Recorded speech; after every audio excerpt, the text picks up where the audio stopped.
You're listening to The Rare Remix, a place for real conversations, practical insight, and potential solutions for parents navigating life with a new rhythm. This may not be the life you had imagined. It's a remix. Join us as we discuss the rare wisdom parents quietly gain, celebrate victories big and small, and look for ways to make the road ahead a little easier. Welcome to The Rare Remix, where we roll with it.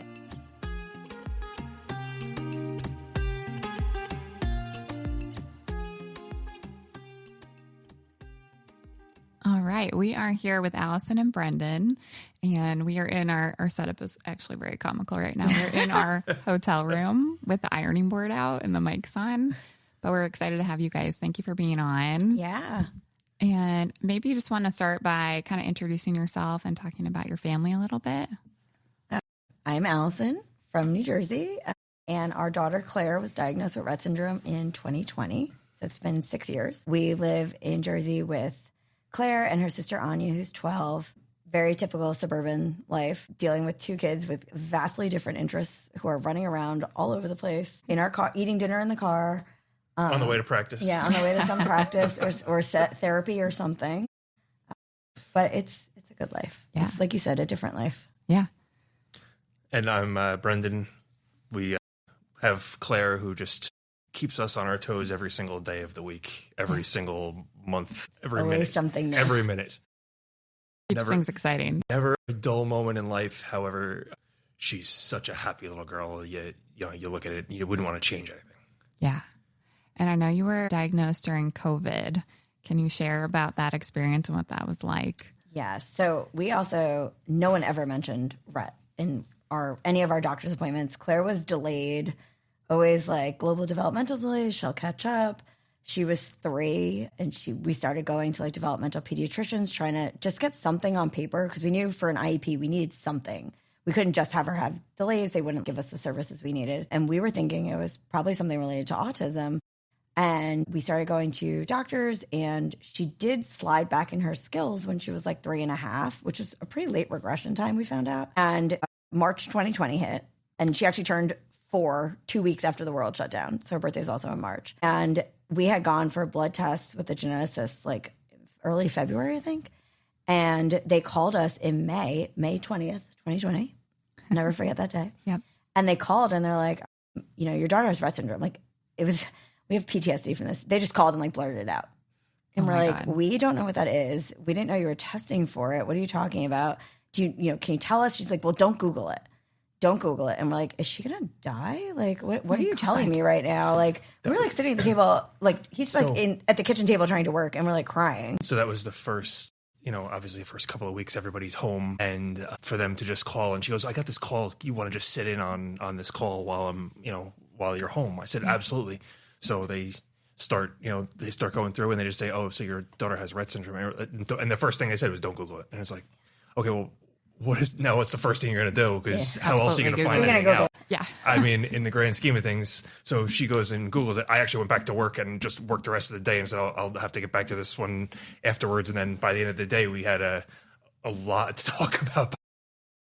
It was a really difficult time to figure out, well, what do we do? And what is Rett syndrome? And like the fact that you could not go anywhere. Like I remember like going outside to call my mom to tell her, and they were in Florida. They couldn't come home, and we didn't want our other daughter here. And we're like, we have no idea what's going on. Like, we do not know what to tell you. I have no idea what's going to happen. We had never heard of it. No one ever mentioned that this was a possibility with Claire. Mm-hmm. And it was looking back, the geneticist told us a couple months later, well, I knew it was that. I didn't tell you though. We only tested for Rett. And we're like, why didn't you tell us? He's like, you would have Googled it. And I'm like, well, that is my decision to make. But he's right. I would have Googled it immediately. And there's a reason they say don't Google it, But we immediately, that day, I'm like, I was in like 6 Facebook groups after that day. I found the 2 clinics near us. Before he finished work, I had like a list of things because I need to plan. That helps my anxiety. And we dove headfirst into this, like, what are we going to do? What's going to make her life better? How are we going to help her to get through this so that we as a family can get through this? Even getting a first appointment, that's, challenging during COVID times, just navigating to get there. And making it all. They weren't even open. They weren't open in order to get there and actually have the appointment with the doctor, and then to really meet all of these other doctors who are also going to be a part of the the team, your care team, care team, all at the same time. Had no idea what we were like. I didn't really know what we were really getting into at the time. Yeah. So definitely a challenging time. So how long from diagnosis day to your first doctor with the specialist? We got diagnosed in May, and we saw the specialist late July. Oh, wow. So we were the first day they were back in business. Like, we got the first appointment. So what did you do during that time to try to understand? Google a lot. You need community. Like, you and I have talked about this a lot. Like, you cannot get through this without other people who know what you're talking about. Yeah. And nobody was going out. So everyone was on Facebook. People were doing meetups and Zooms all the time. And I got really into that. I met a lot of people early on in the Facebook groups that were diagnosed around the same time as Claire. I got to talk to people. I reached out to, in New Jersey, we have the New Jersey Rett Syndrome Association. So they were able to connect me with some other girls around Claire's age that had recently gotten diagnosed. We got to talk to those moms. And it was just a lot of like thinking about how we had to structure our life to get through this, because we didn't know what we needed to do differently. Like, she wasn't in school. Right. At that point, her preschool basically just shut down. Like, they weren't doing anything, and because nobody knew what was going on. And we were trying to keep up with therapies at home. She had to stop all of her therapies, all of her activities, and just trying to keep her busy and happy. It took almost all of the day. Yeah. And thinking about like, okay, well, what does she need? Like, what is school going to look like? What doctors do we need to have? What therapies does she need to do? And like kind of planning for when the world would open up again. That is such a unique story. Like, quite literally, your world stopped. Yeah. Same time. At the same time as your diagnosis. Yeah. Wow. I feel like it's always a lot to handle when you get a diagnosis. But I also think the situation of the world in 2020 made it worse. And I had really bad medical anxiety around COVID. So it was like everything was just upended already. Yep. And then you add on, your kid has a life-changing disorder that you're never going to get out of. Yeah, that's such a shift for your family that you never expected, I'm sure. I wanted to ask more about Claire, kind of what she's like. I know she walks, and can you share kind of what your day-to-day looks like? She does more than walk. She runs. Oh, Jumps. Does she really? She jumps. Yes. She's always Climbs moving. on She things. climbs. She's active every step of the way. Oh my gosh. She just jumps onto the couch. She has a little trampoline that we have in the living room that she just jumps on. She broke 3 of them. So to the point that we had to go get a better trampoline, but still something with a handle that she could hold on to. But she broke the 3 that we had originally, and I kept buying them and putting them together, and it wasn't all that long before she broke another one. They were toddler ones, and she was below the weight limit technically, but she jumps hard. But she jumps and really she hard, busted and through the bottom, like the springs broke. Like her so feet, we got an adult exercise trampoline that holds up to 300 pounds. She doesn't break that one, and she does it well now. But and she's fine on now. But I mean, after breaking the 3rd one, I was like, we're not doing this again. Yeah. we need an upgrade. It's so interesting. Lindsay and I were talking about this earlier, just about Ava. Ava used to walk, and now she doesn't. I shouldn't say she used to walk. She used to take, unassisted steps, and it'd be 16 or 20 steps, and then she'd fall over and we'd catch her. But it's such a catch-22 because you're so happy that your child is able to get out and move around, and that is such an impact on their overall health. But then, we send all of our guests some pre-interview questions. We saw that you guys have to, child-proof your home. And that's like a catch-22 that other parents may not have to worry about with non-ambulatory kids. So tell us a little bit about that. What do you have to do that's different? We have, like her room is her safe space. We know that if we close the door in there, she can't get hurt. Like her furniture is not going to tip over. There's nothing that's dangerous in there. All of our outlets are covered. When she was younger, she couldn't like open the refrigerator, or she's too short. She couldn't reach the counter. But as she's gotten older, she's 10 now and she's grown, she can like reach on the counter. So if I left like a knife out, she could grab it. She walks over and opens the refrigerator and like pulls stuff out. Which happens regularly. Yeah. She's just getting her own snacks. She just she does, which is helpful.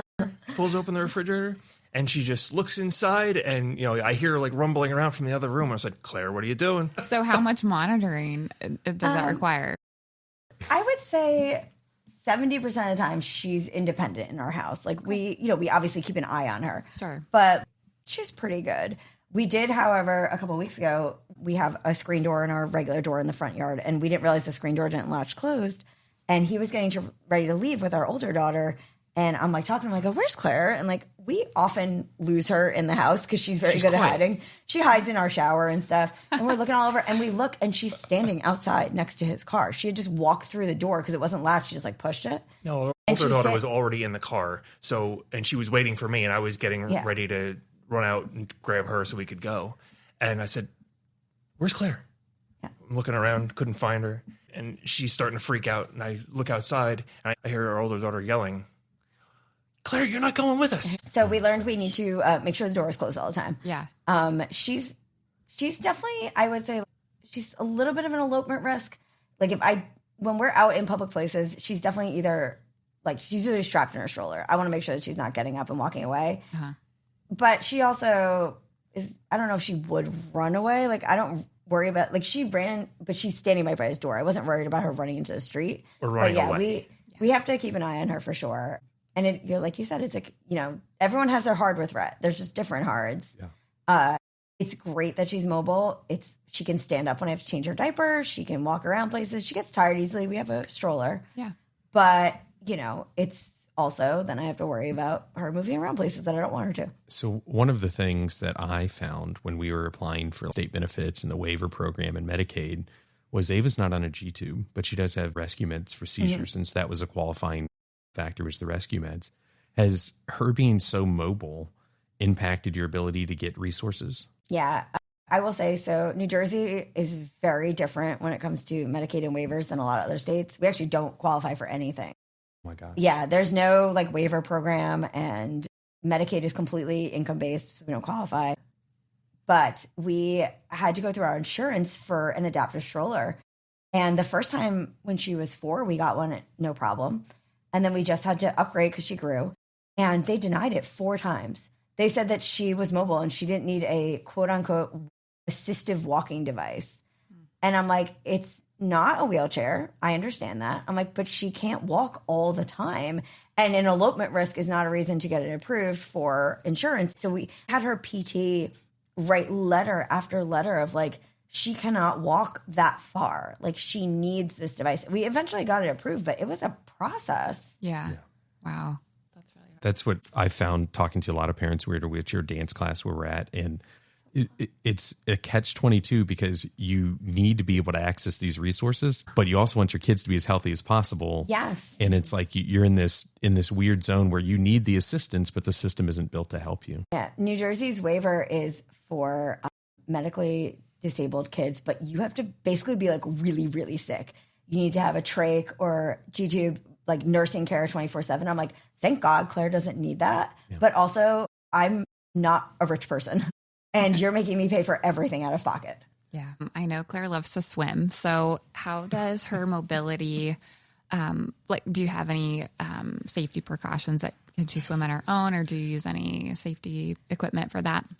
Claire doesn't just love to swim. Claire has no fear of swimming or the water. She actually ran into the ocean one time, took off. Yeah, just will run in.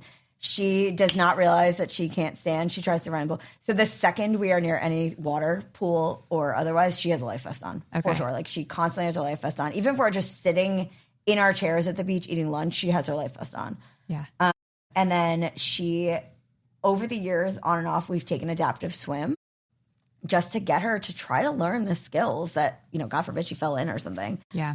And it's never really gone well. She has too much fun being in the water. Yeah. She's very happy. She loves it. She doesn't even want to get out of the bathtub. It's a struggle to give her a bath. I love that. She does. Yeah. It's she's not quite there with paddling. She can kick a little bit. So it's just, constant exposure and talking about it. And then just us learning, okay, this kid is not realizing that this is dangerous. What can we do? We have to have this on her. Scarier. She just wants to be in there. Absolutely. Yeah, I'm sitting here listening to this and I'm thinking to myself, when I see a 10-year-old child and they're around water, it's okay, this person probably knows how to swim. If they're going to go jump in, there's no fear. But for someone that's just out there, you guys have this, you have to have a life vest around. You have to be able to be ready to where no one else is going to step in and intervene, and that's another consideration you have that I don't think many people think about. Yeah. If you looked at Claire, you might think something was not, totally neurotypical, but they don't know she can't swim. They don't know her. They don't know that she can't answer when they're calling to her and she can't say, help me or something. So we just, we're constantly watching her. We make sure. And you probably know this because you drag Ava places, but taking a child to the beach is never easy. And then you add in the fact that she's not helping you carry anything. Oh, yeah. And we need extra things for her. So it's like carting our whole life to the beach. Yeah. Traveling is complex. Yes. Yes. You travel with everything. Yeah. I wanted to ask about her sister and the relationship. Is she helpful? When you travel, is everybody getting along? What does all that look like with the sibling?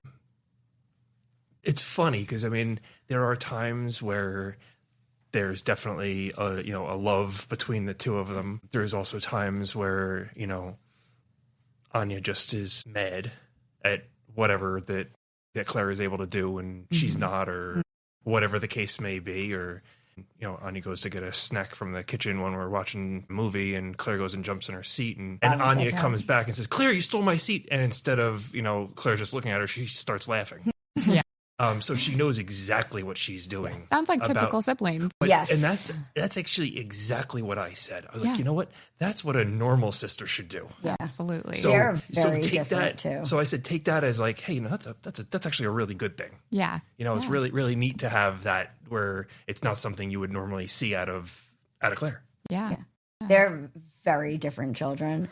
I always I'm sad that Anya doesn't have the sister relationship that we thought she would have. But then at the same time, I'm they would not be friends right now. They're night and day personality wise. Yeah. They would not actually be getting along. And them fighting and being 10 and 12 and in the throes of tween hormones is a lot at our house. But that's one way to put it. Anya, we actually have had Anya in therapy since right around when Claire got diagnosed. It was for other reasons originally. She was having a lot of anger issues. And she's a total perfectionist, and it was coming out I didn't do well on this test, or I didn't do well at sports. And so we started, but then when she got diagnosed, we continued it because it's a lot of, mommy spends more time with Clara than me. And I'm okay, but daddy's your softball coach. He's with you because of that. No, you don't come to my games. And so it's been a learning process. Which we still get. Yeah. We've learned that Anya needs a certain amount of alone time with either one of us, or we also learned I'm very hesitant to leave Claire out of things. I'm well, we're a family. She should be with us. I don't want to go on vacation without her. I don't want to go to this. But then I'm also well, Claire would be miserable. We're taking Anya to a Yankees game. Claire would not want to go to that. We don't drag Claire to Anya's chorus concert because she would be disruptive and we don't want to do that. I make her go to her softball games because we're sitting outside and Claire can enjoy that. So it's, we're constantly learning what's best for both of them, but also at the same time, not wanting to always be apart. We try to do family unit stuff. And now I'm an assistant coach on the softball team for Anya. And when Claire's not having a good day, I know it from the dugout, as does everyone else. Yeah. Unhappy. And you always know your own child. And it's Claire's a little upset. Yep. Not having a great day. Not a great day today. Yeah. There have been a lot of games where Claire sits in the car in the air conditioning with her iPad and mommy stands outside, watching across the parking lot trying to see something. Yeah. You have to adapt like that. Yeah. And it's, it would be wonderful for me to sit up here and say, oh, we have a care team and a babysitter and this and that. But we have help, but we don't have constant help. Yeah. And if it's a babysitter, I'm not going to pay them for 8 hours extra. It's a lot of money coming out of my pocket. Yeah. So, we have to manage it sometimes. It adds up even just having after school every day, Absolutely. Yeah. And we all have those bad days too, like you were talking about. Absolutely. And I loved your answer for this about kind of what's helpful to you on a bad day. And you discussed your separating of caregiving and being a mom. Can you share about what that looks like for you? Claire has a lot of behavioral problems. She hits and we're working through it, and she yells, and it's very easy to get overstimulated and really upset. Oh my God, my kid's been hitting me. I'm getting angry at her. And I just kind of learned that if I separate caregiving and momming, in my brain, it helps me. Like momming is me cuddling with her on the couch. Momming is me taking care of her. Caregiving is me changing a 10-year-old's diaper. Like that's not something a normal 10-year-old mom does. And if she has blowout and stuff, I'm cleaning up. Like that's caregiving. Yeah. And yeah, I'm the same person and I'm doing it for the same person, but I can turn my brain off for the caregiving parts and be like, okay, this is a mess. Like I have to do this. Or, you know, she's hitting and I have to handle this right now. And it makes me, because I was getting upset. I was getting so upset at the caregiving stuff. I wasn't enjoying the mom stuff. And I'd be like trying to cuddle with her after or like watch TV or do something fun with her. And I was still wound up from before. I was still upset from before. And I was carrying it through the whole day. And when I started kind of separating it in my brain more, it made me appreciate the happier times and just kind of like, just shut off. Like I'm on like autopilot. Like, okay, I can do this stuff. It's, you know, things that I do every day. I can clean a diaper. I can clean up a mess. And I don't get so overwhelmed and upset about it anymore. Talking about challenging times, just getting her changed. As of recent, just even to get her pajamas on at night, it takes the two of us if we're both home in order to do it because she's got a mean right hook. Yeah. She's, you know, ready to take your head off, you know, as you're trying to get her changed. So, you know, I'm like holding her arms out while she's pulling on a diaper and vice versa, whatever. But it just takes the two of us in order to the point of getting her all of her pajamas on, and literally, like if we're not holding down her legs, she's kicking too. So you're not sitting on your knees while you're trying to do this because it's not you don't really want to kick to the head. Yeah. So, she and that's really only been the last month or so. Probably like 2. The hormones are raging in this child right now. It's really, we went to endocrinology and confirmed that she is definitely getting ready to enter the next step of life, which has been very hard for me to deal with. Yeah. I'm more wound up and anxious about Rett now over this like puberty stuff than I was when she got diagnosed. Yeah. It's very easy to look at your kid who's in diapers, who's in a stroller, who doesn't talk, and be like, oh, she's still a baby. Yeah. She's still like a 2-year-old, you know? And Claire was very small, so she was undersized. So she was like 9 wearing a 5T. So it was easy to look at that. And then all of a sudden your kid is definitely displaying outward signs of puberty. And I'm like, she is not a baby anymore. And I'm still putting a diaper on. I said this to another mom this week. It is a special kind of hell to buy your kid a bra before you buy them underwear. Like that is not the normal progression of girls. And like to be a mom and like, I was so excited. We took Anya shopping. I got her a bra. Like we're talking about this. And I'm like, it wasn't like that with Claire. And so that, again, where that caregiving comes in, I'm like, okay, well, like this is not normal. Like a 10-year-old typical kid wouldn't be doing that. So maybe if I just think of it like that I'm like the nurse who came in, it helps me adapt a little bit better. I think that's so profound to think in that way because you do need some kind of stability in your brain to balance this kind of life where things aren't as you expected. Yes. And you have to adapt, and you have to adapt the way you think about things too. I was going to ask Brendan, do you have any ways to deal with a bad day, maybe from a dad's perspective, that you think would be helpful? I just try to take a step back and say, all right, I know this is just a bad day. I know she's not mad at me. She's yelling, yes, but she's not yelling because maybe I did do something. Maybe it was because I told her to, go get her pajamas on or whatever. Maybe that is the case. How dare you interrupt Mickey Mouse? And that's the case. That's what I'm saying. Like, all right, so I interrupted Moana or, Frozen or Minnie Mouse or whoever it might be that she's, in the middle of scrolling on her phone or watching on TV and just, doesn't want to be taken away. You also, though, you are very, very good about the day ends the same way. Ever since both our girls were little, he reads them books at night, every night. He does prayers with our older daughter every night. And it's like, no matter what's going on, no matter how mad and everyone was during the day or sad or whatever, he's in there every night. Like, this is clockwork every time. And so I think that's also something that's really helpful for all of you. I've been putting both of them to bed every night since they were babies.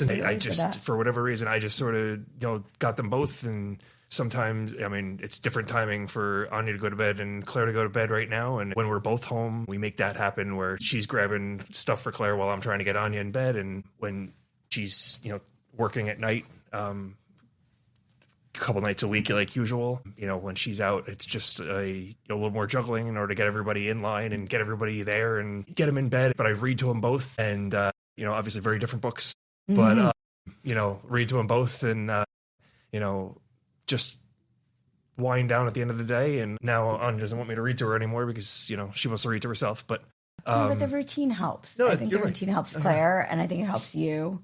Yeah, that consistency in our very inconsistent life, might be helpful. And even having Claire choose what book she wants. So I take out 2 or 3 books, and Claire, what do you want to read? Yeah, and she looks at them all, and then we'll point to something. So I try to give her the choice. Sometimes she looks at the books, looks at me, and just puts her head down. So, all right, I'll pick my own book. Yeah. I'm going to take a step back for a second, because the difference between caregiving and momming is huge. And one place that I see it, this being beneficial, is we have grandparents right now watching Ava. And same. Yeah, my parents and Lindsay's parents and the one helper that we have that's a godmother of mine, they're phenomenal, and they come in and they care. But I think my dad especially has a difficult time separating the momming part, or his grandpa part, from the caregiving part. And I think hearing it and listening to you guys be like, okay, we have to separate this right now. Yeah. This is about the well-being of the child. This isn't about being the mom. This isn't about being the dad. And I'm listening to your bedtime routine, and then her fighting you getting in pajamas. And one of the things we had to go over with my dad and my mom and the person there is there's a lot of things in our day-to-day life that are safety related. So transferring from our hygiene and toileting seat, you guys trying to get her in pajamas. I don't know if people know this, and maybe she has more bone density because she's walking around, but there's a lot of families in our community that have snapped bones. Yeah. Because they're trying to, maneuver their kid, and their bones are frail and they snap. And so just that fight that you're doing, you're trying not to harm her. And being able to separate those parts of life is a good compartmentalization, I think. And it can be really helpful for anyone out there listening. It's also very interesting to hear the vast difference in the same community with Rett syndrome that we have from kids that have never even sat up on their own to kids that are pulling stuff out of the refrigerator. And so it just shows that everyone has their own challenges. Yeah. And we all find our ways. Yeah. We actually, so my parents are watching our girls right now, and we love an engaged grandparent, and they're great. And but my dad now, because Claire is older and displaying outward signs of puberty, he literally changes her diaper, looking away. He's like, I don't want to look at it. I'm like, Dad, you're just you're like a nurse, trying to explain it again. You're not Gramps right now. You're, you're the nurse. And he's just like, no, I can't look. I'm like, all right, well, you have to get over that, because if you're going to be able to help me, this is part of it. And I think he called me last night and said that there was a very large blowout, and that required a hosing off in the shower. Oh, wow. So I think he might have gotten past that a little bit. But it was I'm trying to explain this to him. I'm like, you took care of your dad when he had Parkinson's when he was older. It's the same thing. We take care of our elders, and we're helping them in caregiving. It's really the same thing. She's just younger, and it's hard to look at your younger child or your grandchild and see that. But it really is the same thing. Yeah, that's a great comparison, because people caregive for elderly all the time. And caregiver burnout is real. Yeah. And if you are basing your whole parenting around the caregiving part, you are never going to appreciate the good parts of being a parent. That's why we have nursing help. If you do, it's why we have doctors that help us through these things, so that you can still be a parent to your child, but not necessarily have to do all of the day-to-day things that might change your parenting relationship.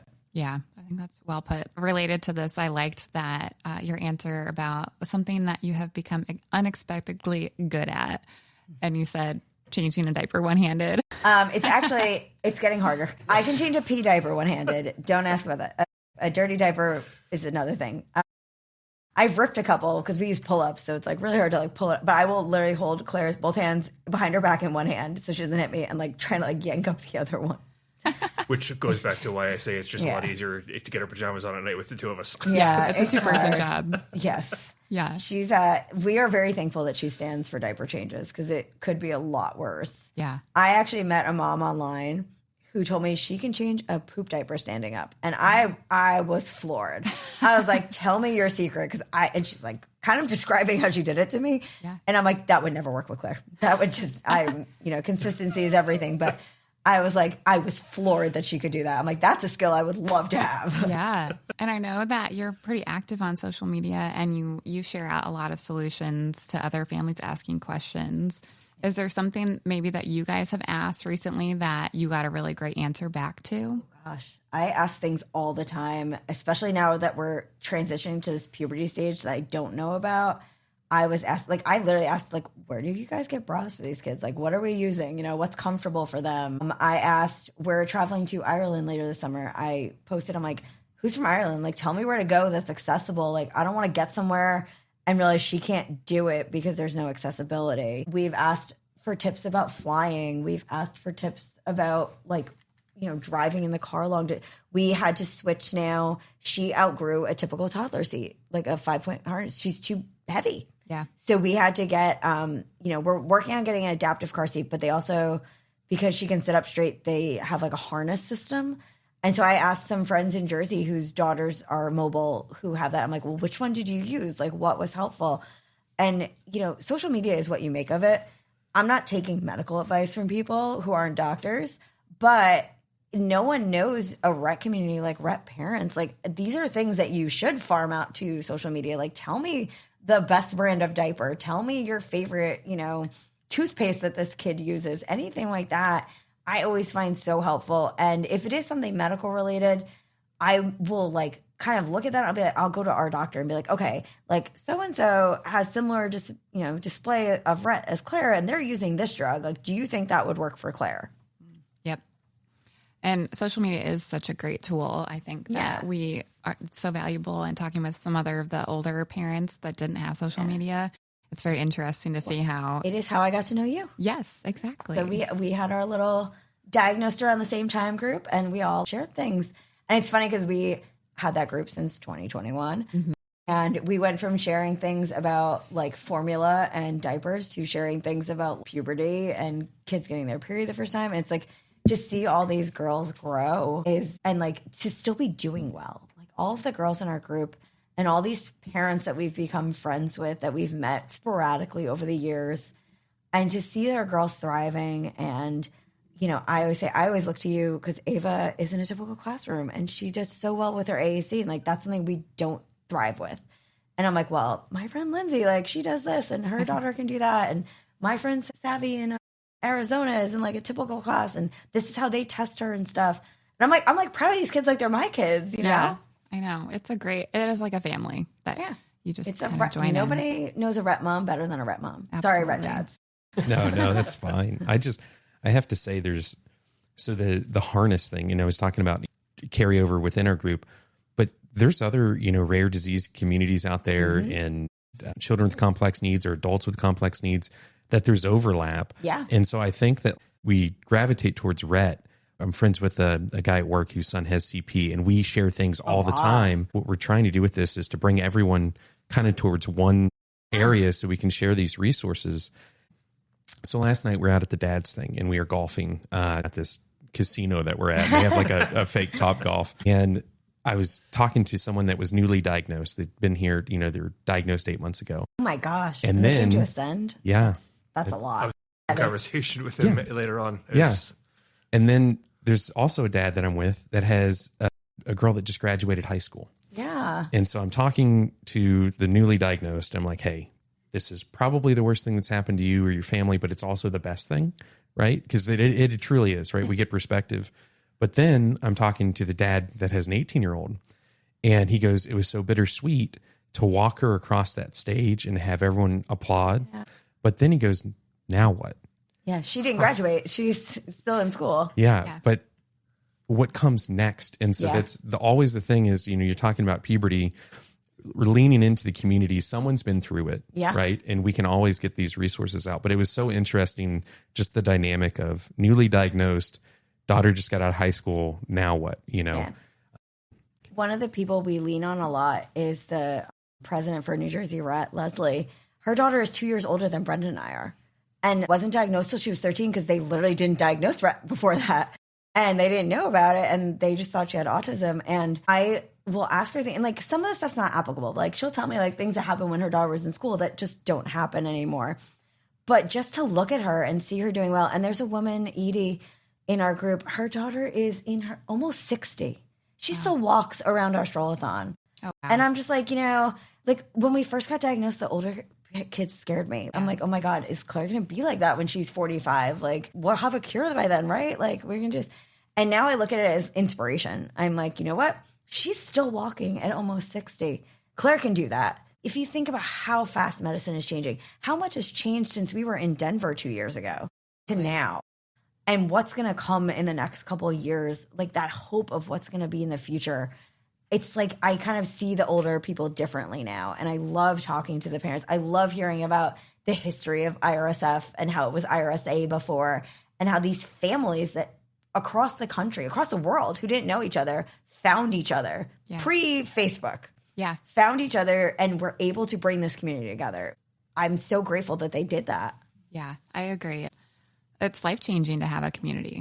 Yeah, you guys have that huge fundraiser I tell everyone about. I'm going to flamingo one year. You got to go. I'm going to flamingo. You got to But you bring together people from like multiple states and it's one of the larger fundraisers in our Rett community, and everyone loves it. Looks forward. Would you have like 12 girls this year?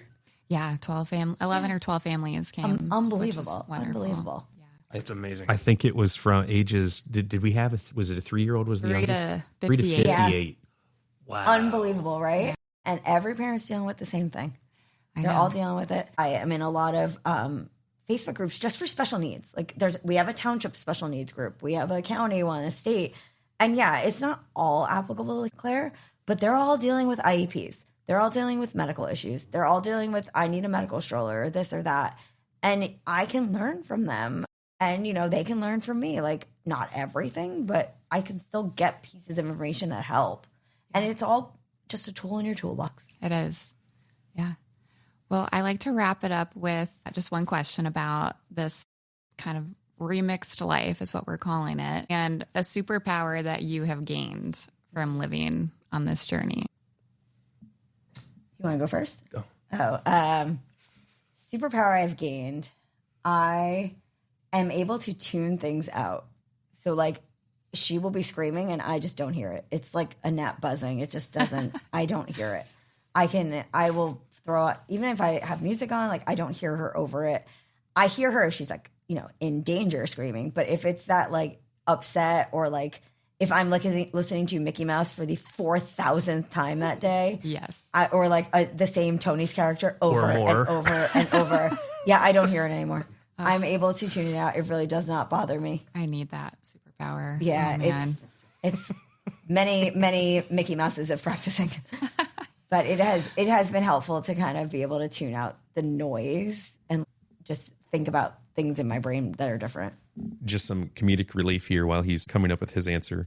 My dad can't tune it out, so he was walking through Home Depot humming, I don't know what, Sophia Grace or Meghan Trainor or something. Ava's got some good taste. Yeah. Right. He's getting looks from other guys in the Home Depot. Can you imagine if he was walking through Home Depot humming Elsa like we were doing? I will say, though, we went to Disney last year with them, and Brendan and I were cracking each other up because we kept like saying one-liners from Elsa or Mickey or something, like as we're walking around. Like we'd see a ride and be like, oh, it looks like a shrimp or something, like some weird thing that was, because we know every line to every episode. And we were cracking ourselves up the whole day. Oh my God. If you can't laugh, you cry, right? Absolutely. The one funny thing is of all the Mickey Mouse that's out there, right? She's locked in on just the one specific Mickey Mouse Roadster Racers. Yeah. 24 episodes. Now there's only 2 seasons of that particular one, so we know every word to every episode, like without repeat. It's been on repeat forever. So we know every word to every episode, and this happens in this one, and this one happens in this one, and that that's this, and it's not just the two of us. It's also our other daughter who's like, remember, this is the one where so and so happens, and it's very, very comical. You have to laugh. If you can't laugh, you cry, and I don't want to cry all day. Yep. I say that all the time. If you don't laugh, you're gonna cry, and it's better to laugh. Better to keep laughing. Is that your superpower? Just keep laughing. She's got me a lot, even though I'm always active, right? As we all know that, I am always out and about and I'm always doing something. But she just she's got me even more active. I'm out walking with her all the time. Outside. She loves being outside, rain or shine. So you have to tell her that she can't go out in the rain. But I take her out put her in the stroller and go for a walk. And sometimes, if I have 20 minutes before we have dinner, we'll go out for a 20-minute walk. If we don't have a time frame, I might be out for an hour and a half. It's, and am I walking the whole time? No, not always, because I run into our neighbors who all know Claire now. Yeah. I've actually met a lot of our neighbors just because of that. I know all of our community, and they all know me and Claire, and they know Anya, and it's. They don't know me. They asked if I was the babysitter one time when I was walking with. Are you the babysitter or the wife? I'm like, what? I was like, then I came home and yelled at him. I'm like, we need to talk. Who else are you walking around with? That's hysterical. Oh my but gosh. she just loves being outside so much. Yeah. So we just, I just appreciate, and we go for bike rides a lot. We have an adaptive bike. Loves being on the back of the bike. It's just, amazing to be out there, and she loves getting fresh air. So, and I'll be outside as long as it's warm enough for her to be outside. Hey, even if I got to put 2 jackets on her, let's go out for a walk and get her some fresh air, and she's a happy camper. I love that. Well, you guys are phenomenal parents. I'm just going to say Thank that. you. And it's Thank you. We could not do it without all the help. It's not an easy life. Yeah, for sure. It's a remixed life. It's a remix. Well, on that note, I think we'll tap it off and just say thank you so much for Thank you doing for this with having us. us. Thank you guys for coming in. And for our listeners out there, if you're interested or know someone that's interested in coming on the podcast and you have something unique to share, admin@therareremix.com. And until next time, we look forward to hearing from you guys.